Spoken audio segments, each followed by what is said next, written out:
Petra, včeraj sploh nisem vedela, kako odreagirati. Na kaj? Kako reagiramo na tisto, kar nam je neznano? Oviranost ni le fizična omejitev, ampak tudi družbeni odnos. Kako lahko ustvarimo bolj vključujočo družbo?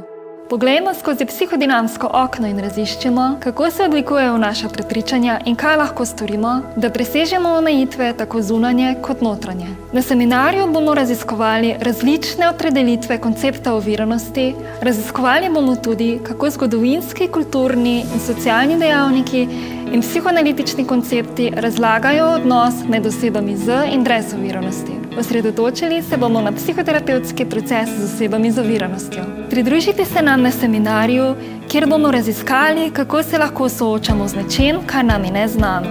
No evo, zdaj greš lahko Maši na seminar in boste skupaj raziskovali in odgovarjali na taka vprašanja.